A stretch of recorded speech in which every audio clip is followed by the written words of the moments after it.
Billions of dollars of Iraqi oil funds which were in US care have disappeared. This revealed by a US audit which cites poor record keeping and weak managerial control as reasons. So where has the money gone? And with no agreement on forming a new government in Iraq, who's going to take action? This is Inside Story.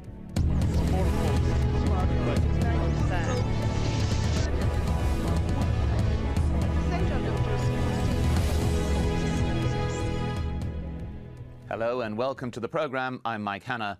Billions of dollars meant for reconstructing Iraq have gone missing, and fingers are being pointed at the US Department of Defense. According to a newly released audit by the Special Inspector General for Iraq Reconstruction, the Pentagon was entrusted with $9.1 billion after the fall of Baghdad, money that came from the sale of Iraqi oil and gas. Out of this, nearly 95%, that's around $8.7 billion, has not been properly accounted for. Subsequently, most of it has been at least partially tracked. However, the military failed to produce any records whatsoever for $2.6 billion. In addition, the US military continues to hold over $34 million, which it was supposed to return to the Iraqi government in 2007. The Pentagon has blamed poor record keeping and lax oversight. It's pledged to undergo a process of, and I quote, archival accounting to track missing funds. Iraqi officials say they know nothing about the missing billions. Well, joining us today are our guests. In London, Munda Adami, he's an analyst on Iraqi affairs. In Brighton, Jeremy Carver, a board member of Transparency International. And in Birmingham, Scott Lucas, he's a professor of American Studies at the University of Birmingham and editor of EnduringAmerica.com. Welcome to you all. Well, it's not been the best of times for the US military. Hackers get into confidential military intelligence files, and now the news that billions of dollars have gone missing. Let's start with Scott Lucas in Birmingham. The Department of Defense is being blamed, but those in political control at the time should have some accountability as well. I fully agree. The story behind this is that the Pentagon, led by Donald Rumsfeld and assisted by people like Paul Wolfowitz and Douglas Feith, basically tried to seize control not only of fighting the war, but then of the post-war effort. That meant that they shut aside other departments like the State Department, that they got rid of a lot of pre-war planning that had taken place to anticipate what should be done after the war, and there were really no systems in place. The American authority in Iraq, led by Jay Garner, was appointed only a few weeks before the military action. Garner himself was replaced within a few weeks after the supposed liberation of Iraq. There were no accounting systems put in place. So when you say there's going to be archival accounting to find out what has actually happened to these missing billions, that can't happen. The records simply aren't there. There were whiz kids that were brought in, kids in their mid-20s, to just supposedly raise Iraq's stock exchange from scratch, to supposedly put in a new banking system. There were truckloads of money racing around the country to supposedly restart the economy, but with no accountability, with no one to sign for all this supposed reconstruction investment. So it should be the people at the very top in the Bush administration that should be called to account. Whether that will happen 7 years after the military action against Iraq is a much different question. Well, Jeremy Carver in Brighton, this, on the face of it, is an accounting issue, but as we already hearing, it's far more than that. There are huge political ramifications involved as well, are there not? I agree with you. It's a far bigger issue than this. The money was very carefully placed by the Security Council into the hands of the Coalition Provisional Authority under very specific undertakings given by the US and UK governments to look after this money, to use it for very narrow purposes, to use it transparently, and to account for everything. And it was only handed over by the UN on that basis. In fact, what now emerges is that the Coalition Provisional Authority made absolutely certain that there were no auditors in place to account for the money. In fact, the Department of Defense, on the basis of Paul Wolfowitz's office as Deputy Defense Secretary, made sure there were no auditors in Baghdad who could look after this money. The only auditor that appeared was somebody from the Ministry of Defence in the UK, who was promptly isolated and sent off to Erbil. So this money was never supposed to be accounted for. It was actually intended to do things for which there should be no account whatsoever. Well, Munda Adami in London, your view of all of this, there does appear to be a real element of, at best, disrespect towards a country that has been occupied. It looks to me like a blunder.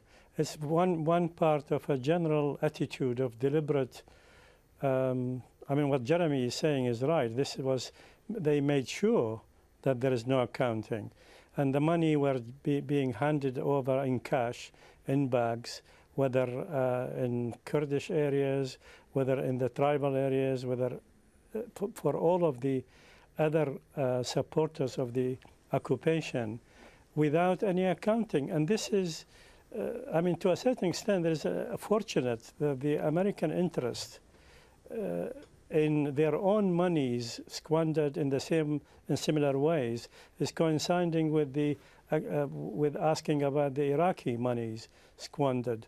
I mean, to a certain extent, this is part of the whole sorry story of the deliberate destruction of the country.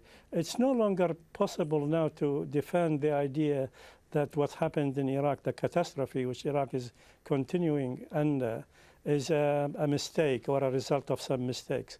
It was a deliberate effort. And to a certain extent, they did this through the promotion of a huge bribery and corruption in the country by buying agents and buying people.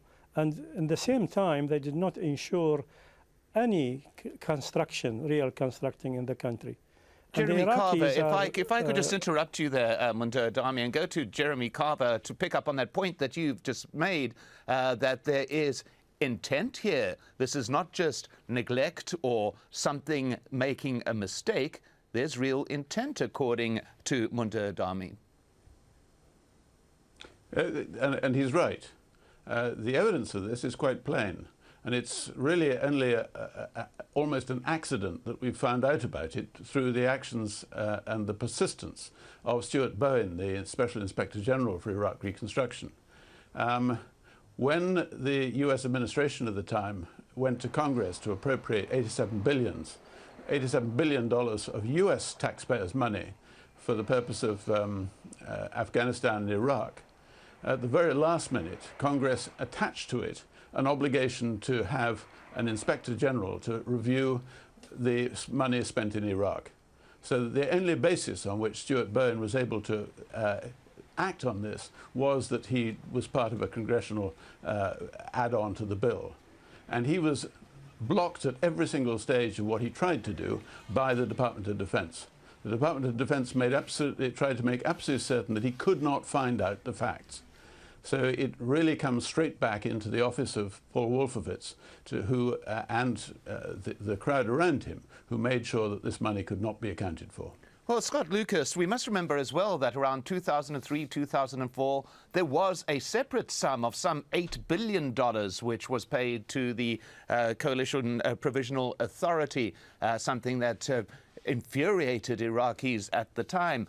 So there is sums in addition to what we are seeing here as well that may not be completely accounted for. Oh, this is only the tip of the iceberg. You've referred to that special allocation to the Coalition Provisional Authority. There were tens of billions that were authorized by the U.S. Congress for reconstruction funding, and at no point was there a chain of authority that was really established to monitor how the money was being spent. What was happening in Baghdad is that in the name of trying to establish a free market economy to replace the supposedly state-controlled economy that had existed under Saddam Hussein, deals were being cut. You had to try to get the country going somehow, so you had to get some people in place that would produce goods or move some goods in, and I'm afraid that when deals are cut to get some type of economy, it's not done by the books. It's done through various deals that, ironically, of course, are not exactly what a free market is supposed to be encouraging. Yes, well, Munda Adami in London, would you pick up on that, the idea of bringing a democracy to Iraq, a free market economy? Well, this does not appear to be the case from what we're hearing. It is very unfortunate that now the name of democracy, the word democracy, has been soiled by the most horrendous abuses of human rights on the one hand and of the corruption on the other.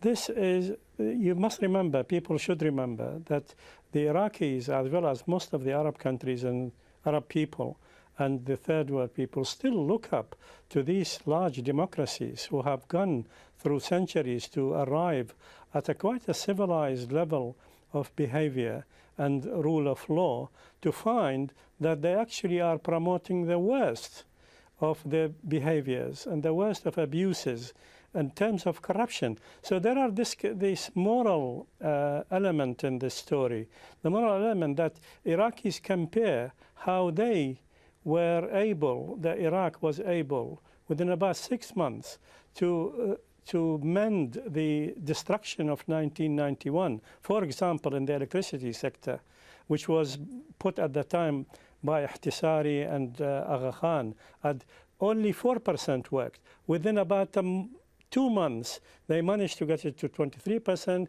and later on they managed to get it to more than 50% without any income from any oil. This is Iraq under sanctions. Later on, when the oil for food began to operate, then the monies from the export of oil was going to these accounts, which was there later on abused by the coalition authority. So the Iraqis cannot avoid comparing the dictatorship, but at the same time they are efficient and there is no corruption. What kind of corruption there is without any state funding, people working to restore electricity, while they compare it with electricity now? They have spent, the Iraqis supposed to, and the Americans, supposed to have spent $1.7 billion. That's $1,700 million on electricity in the last 7 years. That's about 200, 300 million a year. Now, and the electricity provision now is less than it was before the invasion. Now, what happened?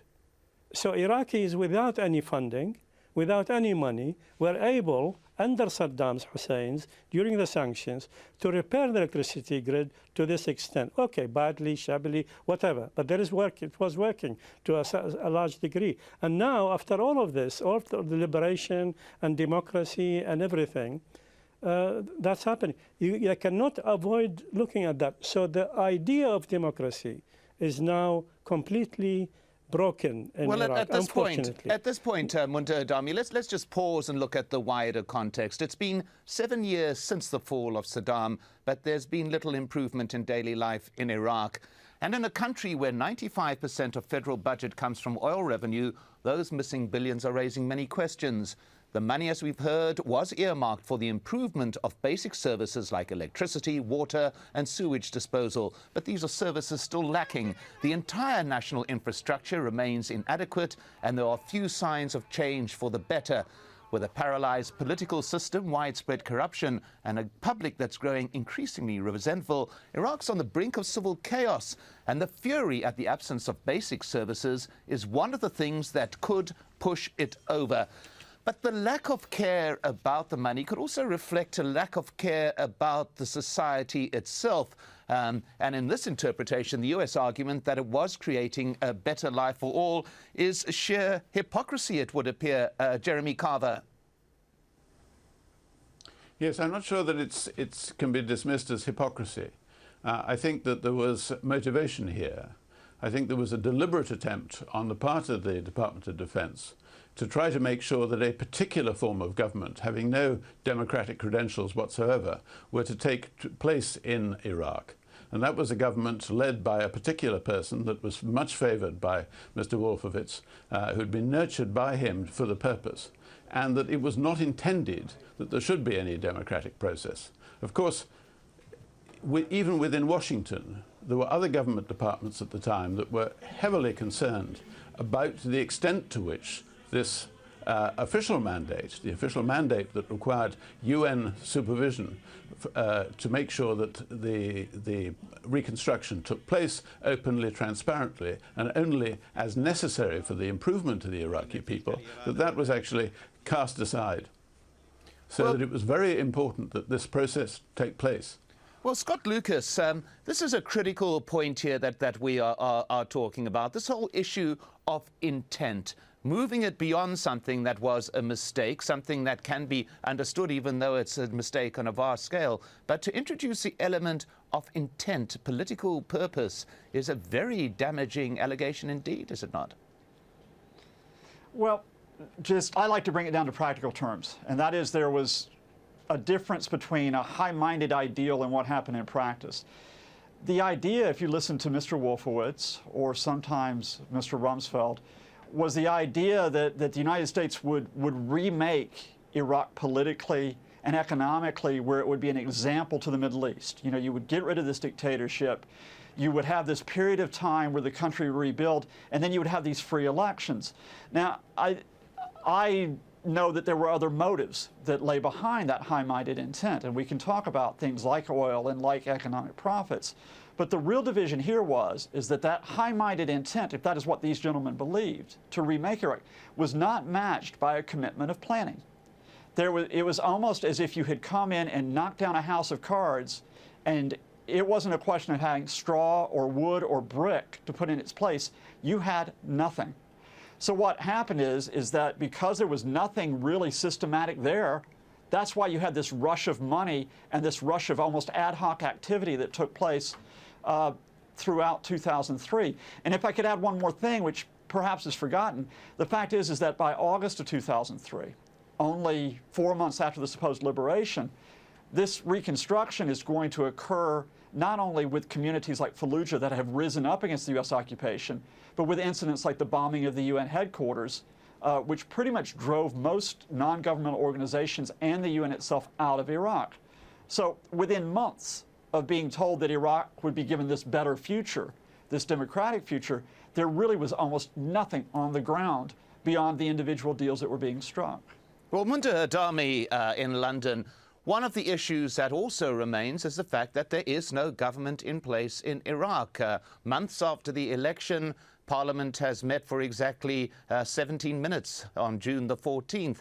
Now, this lack of any governance within Iraq raises two questions. One is who within Iraq can take any legal measures out as resulting from these missing funds? And secondly, and very importantly, without a government, how are these basic services, the infrastructure, going to be developed? Well, that's a very good question, and it's very unclear. And I mean, most people have given up their hope that this government or this political process can produce anything tangible of use to Iraqis. And so now we are in limbo. Either the American occupiers change the rules completely. What happened is, this is important actually to mention, is related to the intent. Most of the Iraqis believe that soon after the occupation, the plans of the occupation was to dismember Iraq. This was what was behind the insistence on treating Iraqis as Sunni, Shi'is, and Kurds. And they developed the political process and the political elite based on this. So Bremer's council was based on this, and later on they all continued to this. This was funded. It's funded probably by part of this $8 or $9 billion.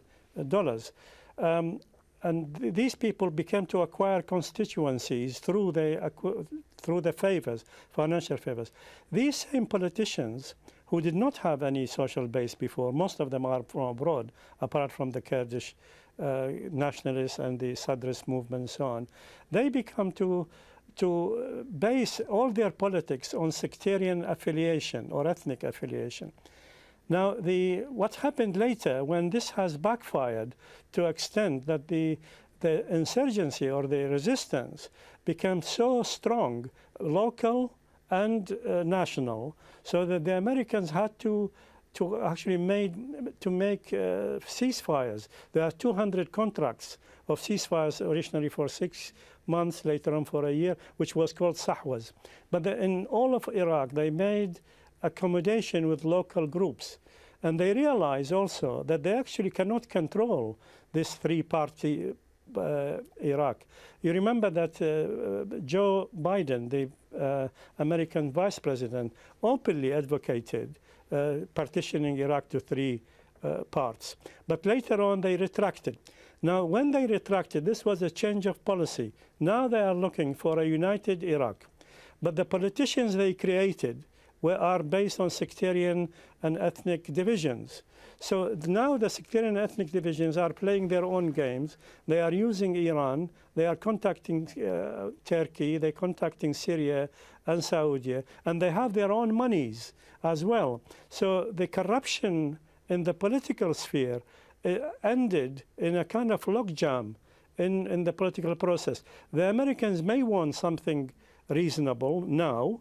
They think that it's better to have Iraq united and they play internal politics. But they are not even able easily to acquire that. So there is a big problem at the moment. Well, let me just interrupt you there at this particular point, Munda Adami, and go to Jeremy Carver in Brighton. I want to get to this other point. Many observers find it particularly surprising that these funds are unaccounted for, given the fact that a U.S. report back in 2005, 2006, the Waxman Committee, found deep impropriety in funding reconstruction, and a number of U.S. officials were in fact held accountable and convicted of fraud and bribery charges. Given this, it's terribly surprising that controls were not introduced at that particular time. Well, the explanation for that is, as I've said already, which is a deliberate decision, an instruction by the Department of Defense that there should be no audit function carried out on these funds.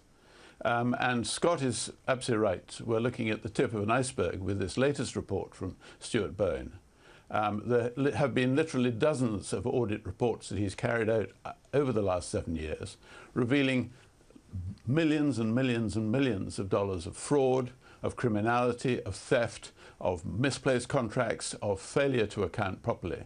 So that we're looking at a huge area. This is merely one bit of it.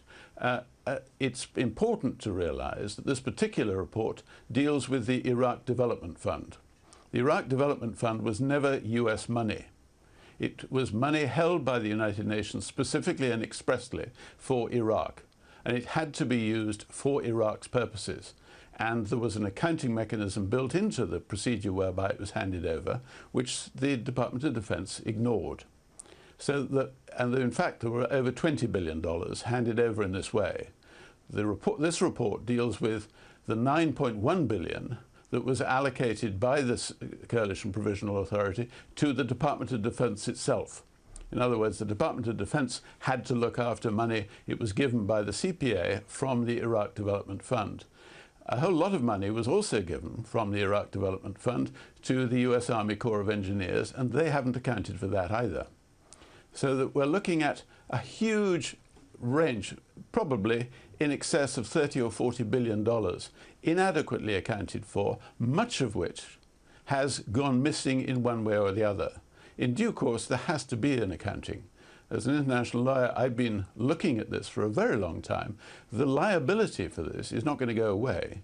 And even if there may not be a government in the short term, and there should be, the Iraqi constitution is quite clear as to what should happen in the light of the election. It's just that the old government is now blocking the Iraqi party from doing what it's supposed to be doing, which is trying to form a new government. Well, at that point, we need to end this particular discussion. And remembering as well that while US figures are involved in the disappearance of these funds, it was a US forensic auditor who has brought it to public notice. My thanks to our guests, Scott Lucas in Birmingham, Munda Adami in London, and Jeremy Carver in Brighton. And thank you so much for joining us here on this edition of Inside Story. We welcome your comments and suggestions. Please email them to us at insidestory@aljazeera.net. I'm Mike Hanna. Goodbye for now.